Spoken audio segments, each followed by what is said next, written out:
You know that moment? You step into an elevator, the doors close, and you find yourself just staring at the wall. Well, you're not just waiting. You're part of what marketers call a captive audience. Today, we're diving deep into the hidden world of elevator ads, using a fascinating analysis from the experts at Novin Puya Elevator to see how this tiny space is becoming a massive new frontier. So let's start with a question. Just think about your day so far. You've probably been hit with hundreds of ads on your phone, on social media, on billboards, but how many did you really notice? Now, where's the one place you've been today where you were a truly guaranteed audience with literally nowhere else to look?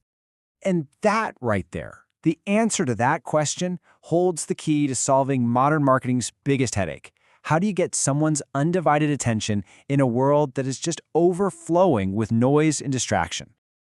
Okay, so here's our game plan. We're going to explore why this everyday space is a marketer's dream. Then we'll get into the psychology of why it's so effective. We'll look at the 3 main ways advertisers are using it, break down the big strategic wins, and finally, see why it's such a smart investment. So let's start with the space itself. We think of elevators as just boxes, right? They take us from A to B. But for smart advertisers, these cabins in office towers, apartment buildings, and malls are becoming this incredibly powerful new channel for communication. So what makes this little moving box so potent? What's the secret sauce? Well, it all boils down to one simple but really profound psychological idea: the captive audience effect. Here's the deal. For that 30 seconds or maybe a minute that you're in that elevator, your distractions are basically zero. There's no window, you're probably not going to start a conversation with a stranger, your brain is just looking for something to focus on. And that leads to this incredible heightened state of attention. And this is where it gets really interesting, when you put it side by side with everything else. Think about it. You can skip a YouTube ad, you can change the radio station, you can drive right past a billboard. But a message inside an elevator? It's part of the environment. It's unavoidable. And the payoff for that kind of focus is just huge. Because people's attention is so laser-focused, the messages in there aren't just glanced at. They are far, far more likely to be fully seen, read, and actually stick in your memory later on. All right, so we've got the why it works. Let's get into the how. How are advertisers actually turning these short rides into real engagement? Well, there are 3 main methods in their toolkit. We can really break it down to these 3 camps. You've got the classic approach with static displays, the modern take with digital screens, and then the really creative stuff, the unforgettable experiential method. First up, you have the classic, the old faithful static displays. We've all seen them, a nicely framed poster on the wall, maybe a slick sticker. This method is an absolute workhorse for building that long-term brand awareness. It's pretty cheap to get started, and it makes sure your message is just a constant, familiar part of the daily routine. But then we get to the modern method, and this is where things get really dynamic. We're talking about digital screens. Bright, crisp LCD or LED displays that can show anything from video ads and animations to useful live info like news headlines or the weather. And the advantages here are just massive. First, the flexibility is incredible. You can update an ad across a whole city in seconds. Second, engagement goes way up. Our eyes are just naturally drawn to movement. And you can even make it interactive with things like QR codes that people can scan to visit a website. And finally, we have the most creative approach of all, experiential marketing. This is about using more than just sight. Just imagine stepping into an elevator and smelling the fresh scent of a new cologne, being lightly puffed into the air. It's about creating a full sensory experience that is so different, it's pretty much impossible to forget.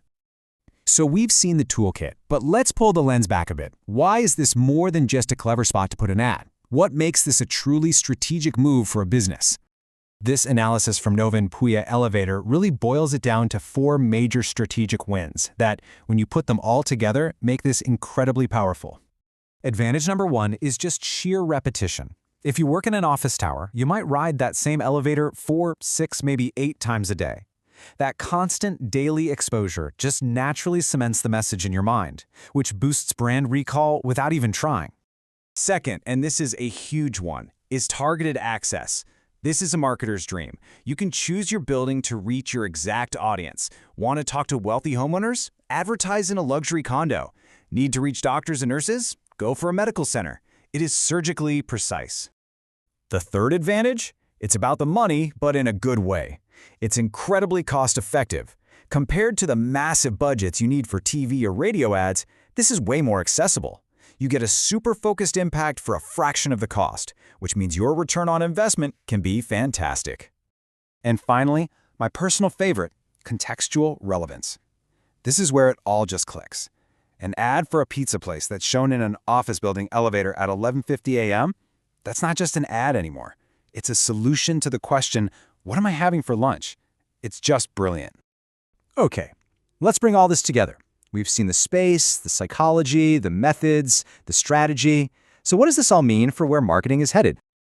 The big takeaway here is that elevator advertising isn't some quirky little tactic anymore. It's a sophisticated, smart strategy. And as our cities build higher and our lives become more vertical, having a guaranteed, distraction-free moment with your exact audience is going to become more and more valuable. So, I guess the final thought to leave you with is this.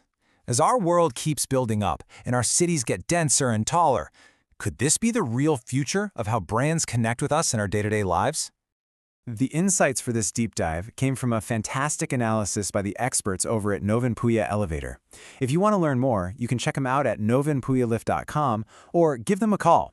Thanks so much for joining us.